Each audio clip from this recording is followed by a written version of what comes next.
I think this essay follows really nicely off of the last one. So this week is algorithmic influence part 2. Last week was part 1. Obviously, we watched or we read the Ingraham essay, Toward an Algorithmic Rhetoric. This one on captivating algorithms is quite similar in many respects. And I think it takes the discussion that Ingraham got going and pushes it in a slightly more nuanced and specific kind of direction. But they're both really great and useful and helpful. So let me go ahead and dive in.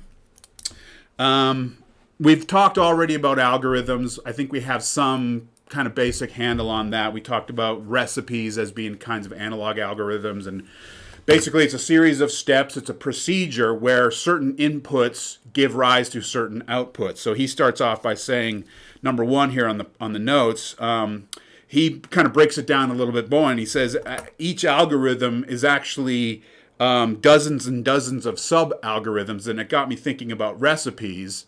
And, you know, the great virtue, of course, of computation, these powerful computers that we have, is that they can work with so much data at such a fine-grained level of precision and detail so quickly that they're able to be that much more precise by many orders of magnitude greater than a traditional recipe. So imagine, you know, think about your kitchen, think about your cooking equipment, think about what you have in the pantry, think about where you're located geographically, at what altitude. So many different variables can affect and influence the outcome of any given recipe that you might be making. This idea of sub-algorithms, dozens and dozens of them, you can imagine like step 1, separate the liquid and the dry ingredients. Now imagine sub-algorithms that were asking all kinds of questions about your separating equipment, right? What temperature it is in your home, da-da-da-da-da. And it breaks down and breaks down and breaks down and breaks down. So each kind of step has sub-steps. The whole point of which is to produce greater, sharper, finer, more precise, accurate results, right? That's kind of how I'm thinking about computational algorithms, with this idea of like any given step has all of these sub-steps. And again, it's all happening quickly, basically instantaneously. Imagine all of these additional questions. Do you have this equipment? Do you have that equipment? Are you located above this altitude or below this altitude? What time of the day is it? Is it hotter? Is it cooler outside? What time of the season or year is it? All of these questions could potentially affect the outcome of, especially bread, something like bread, where you need all this kind of like certain kind of environmental conditions and whatever. So the algorithm stuff is meant to sort of fine tune the results based on the inputs, right? So that's a nice way of, I think, kind of refining our understanding of algorithms right off the bat there. And of course, he mentions his friend Mike, who works for one of these recommendation systems. What was it, Willow? I don't even know if I'm not too familiar with them. But this guy says, my job is to get users hooked. And that becomes this kind of like, this emblem that serves the kind of the analytic function for the paper, right? Which is, or this essay, which is like, all right, now let's get behind this business of hooking users, because my guess is like we all have some sense of how, I'm thinking specifically of like the media platforms or the narrative media, the content, like your Netflix, your Hulus and whatever. They have all of these really subtle, interesting tactics that they use. Davis might call them mechanisms that they use to keep us engaged, right? I'm pretty sure everyone's Netflix account has all of the potential profiles filled out, because we all like to share our Netflix account or we borrow it from someone else. So ours has 5 profiles. There's 5 people in our family. We have 5 profiles. If you go into any one of those 5 profiles, you'll see a vastly different kind of Netflix world than when you go into another one. I have this kind of, I don't know what it is, a theory or just an observation about, like, if you go into someone's Netflix account or profile and just looking at it, they have such a different look. When you go into my young son, well, maybe not so much now, but let's say 3 or 4 years ago when he was a younger boy, like, 10, 12 or 10, 11 in there, bright colors, right? Very cartoony kind of colors. If you go into mine, it's all moody, dark stuff. If you go to my wife's, it's like happy Christmas, love, And the point is like, these are different worlds, essentially. Now, the whole point, I think, of these, like, any one of these platforms you go on, whether it's HBO, Amazon Prime, Hulu, Netflix, on and on and on, they all encourage you to create your own profile, because what's happening then is they're getting much, much more personalized, precise data about each individual who uses those accounts, right? That's gold to them.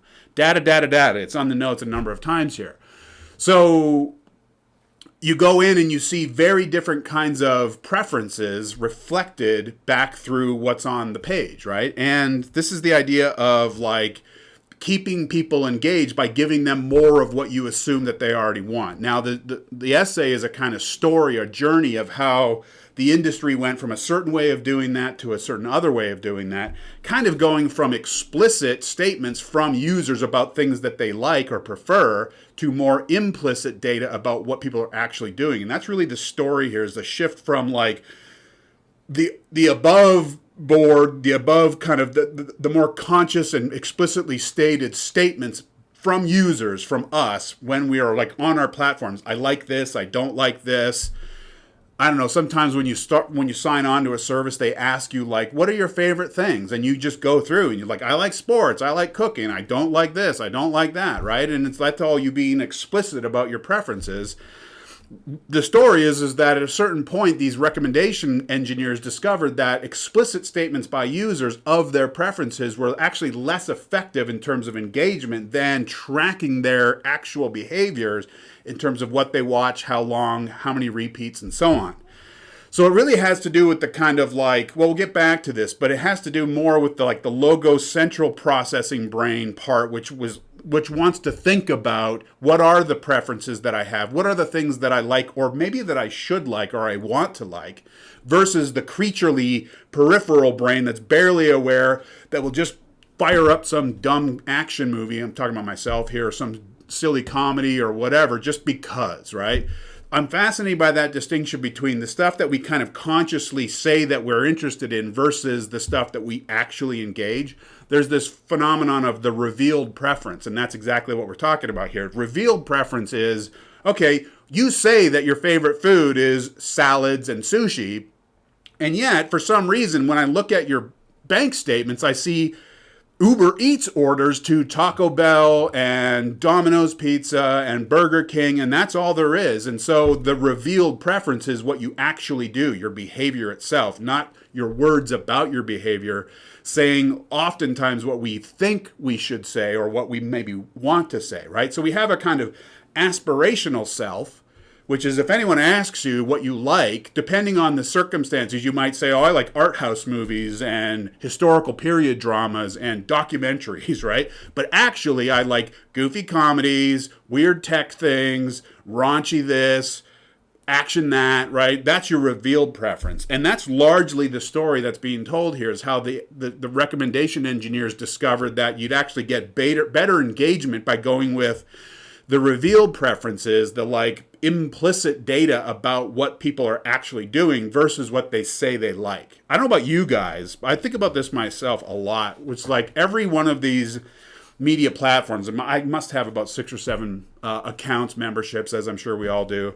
And, you know, I do the thing where I see something and I like save for later, or my list, or put it in my list, or my preferences, or whatever they happen to call it, right? And for whatever reason, I find that like I never watch the stuff that I put in my list. Especially, this is especially bad I'm an Apple TV person. I have this long list of Apple TV shows that I have said at some point, definitely going to watch that, and I don't.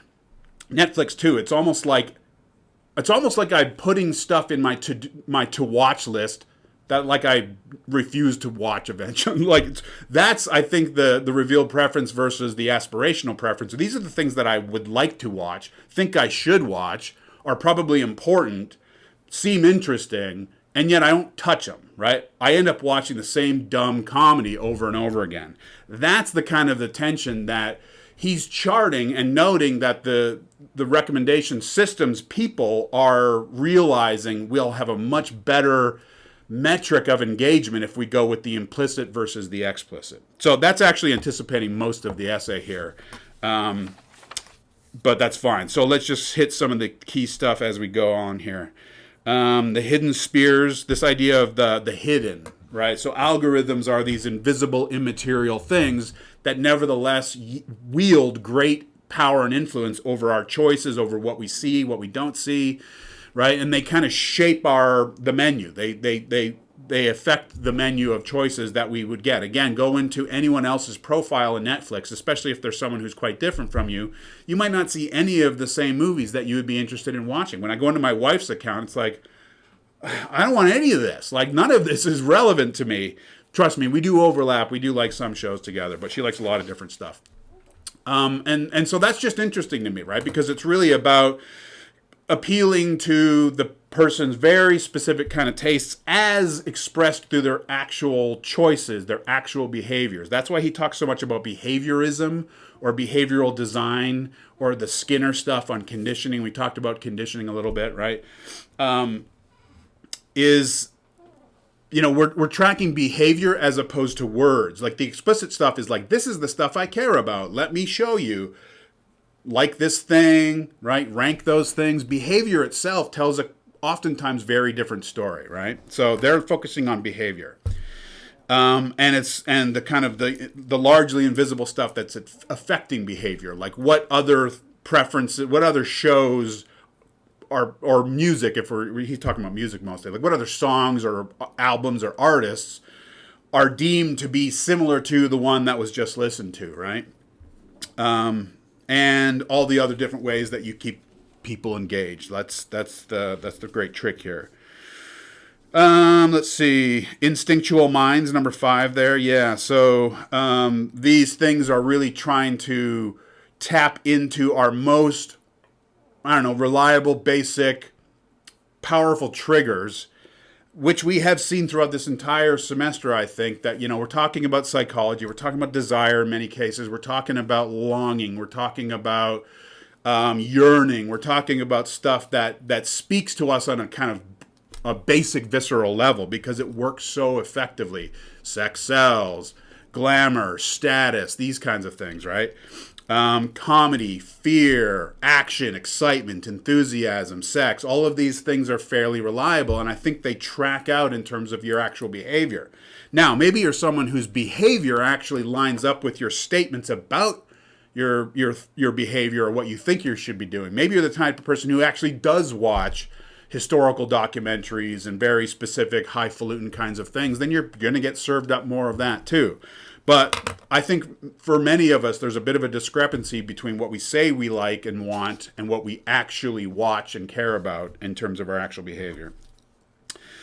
He mentions captology on page 4, the Stanford folks that we've talked about. He talks about behaviorism again on number 8 on the page. He says, we find behaviorism entangled with physical and psychological techniques of capture. Pigeons caught in cages become transfixed by schedules of reinforcement. Users are hooked. Employees are retained. Potential consumers are drawn into funnels. This is all kind of suasion type language or rhetorical kinds of terminology to think about not just physical infrastructures, but immaterial infrastructures too. So coding, language and so on. They work similarly. The language, again, on number 9 there, the language of rhetoric, the language of persuasion. He's talking about inducing. This is the section where he's going back and he's looking at the history of trap discourse or the studies on traps. And this guy Mason is talking about traps as an invention for the purposes of inducing animals to commit incarceration. Look at the language there. What is it? Inducing animals to commit incarceration. You're inducing someone to imprison themselves, commit incarceration. Self-arrest or suicide. Inducing someone to commit suicide is murder, no? Think about what those ethics guys from the captology reading might have to say about the responsibility for the affordances that are built into the thing. This is a very different approach, right? Now, obviously, Mason is talking about animals, right? So you induce what's a tasty animal? I don't know. Whatever you might trap out there in the wild. A critter of some kind. You induce it to kill itself. Slightly different than when you're talking about humans. Nevertheless, it's still a little like, wow. It's a little icky. It's a little bit discomforting when you realize that, you can induce pain right, in the unsuspecting wanderer, passerby, viewer. You can induce them to come participating in something that might not be to their benefit. That's rhetorical. That's persuasive, for sure. And so he says in the same number 9 there, a trap must persuade its prey to play the role scripted for it in its design. Again, I'm thinking about Davis here on affordances and design and how it is that you create these systems of, as he's going to say here, enchantment or captivation, right? You know, if you've ever been fishing or hunting, you've got to, like, when you're fishing, you got to make your bait look enticing. That's the big trick. I don't ever know how to do it. I don't know what fish want. Just throw something in there and hope for the best, right? But the better rhetoricians or better rhetor fisher knows what kind of sparkle or what kind of color or what kind of shape to put on the end of that thing, right? And that would be, I think in this language, that would be like persuasive literacy of fishing, is knowing what goes on the end of the hook. Yeah, number 11 there on the second page, it talks about technologies of enchantment. I love that phrase, an enchantment, right? I'm just sort of drawn in. Something's luring me in. Something's beckoning me in. And once I'm in, yikes, right? But again, fish hook, they glimmer. They might resemble something very enticing. They might even smell. It's enchanting. It's captivating. You're drawn into it, right? And the very enchantment is the thing that you should probably be concerned about, because there's more coming along, waiting for you, right? Okay, number 12 is good. This Gell dude does not draw a distinction between physical and immaterial traps, right? So no essential distinction between mental and physical capture. So that those systems that capture bodies are similar to those systems that capture brains. And those are the systems that we engage with all day, every day through our devices. So I think this is a really important reading because it's so relevant. It's so much about every moment of every day, the stuff that we encounter, whether it's Amazon and what it's telling us we should be buying next. My goodness, Amazon's all over you. Whether it's Netflix and you just finished a show and you see that little circle go, you have 4 seconds before the next whatever pops up, right? It's just always coming at you, always like, here, more of this. How about this? You like this, you would like this, right? It's your best friend, and it's always just trying to get you to more.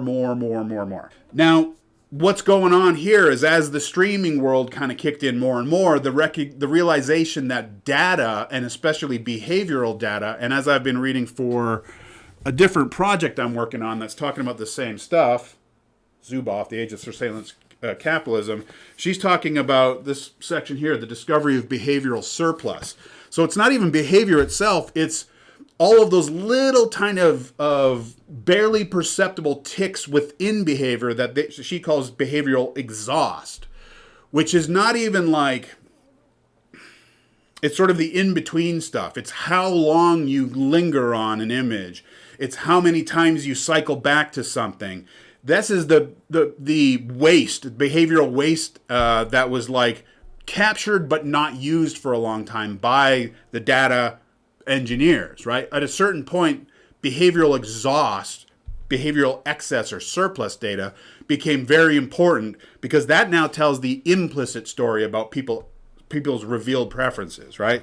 So this business of RSME was a way to try to get better and more accurate preferences or recommendations based on the explicit model, right? So users say, I like these 5 genres. The RSME model of recommendation was based off of accuracy to what has been stated explicitly by the user, by the viewer, right? Or listener.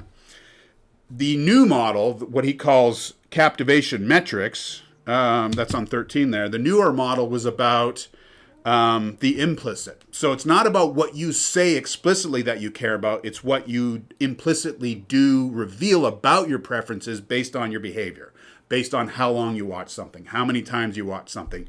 Maybe you say you love historical dramas and you start watching The Crown and you get 1 episode into it and you're done. And you have this kind of pattern with every historical drama you watch. That's interesting. That would suggest that your revealed preference is that you actually hate historical dramas, right? So the recommendation model system moved away from the explicit to the implicit, tracking behavior versus sort of words about your hoped for behavior. That's the big story. And that's told 13, 14. 15, captivation metrics measure retention over time. That's 15. Conflating satisfaction and retention. This is, to me, is the question to be asked of the Netflix engineers and all the rest of them. To what extent is satisfaction equal to retention, equal to time spent? To me, it's a question of quantity versus quality, right? You can spend an entire day watching YouTube videos.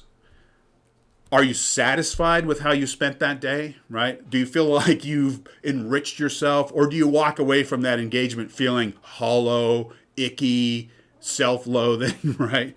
So I think we need to explore that conflation more, and maybe they ought not be conflated. And in fact, I think we are starting to learn this more and more. In fact, it was a few years ago, Facebook came out with this new slogan about time well spent. Not just time spent, but time well spent. And they was trying to make a shift away from the quantitative metric where it's like just keep people glued as much as possible. We started to see some really crazy behaviors, and then it became, oh, let's just like focus on the quality of the time that people are spending on the platforms. I would say that that's a joke because they still want you there as much as possible.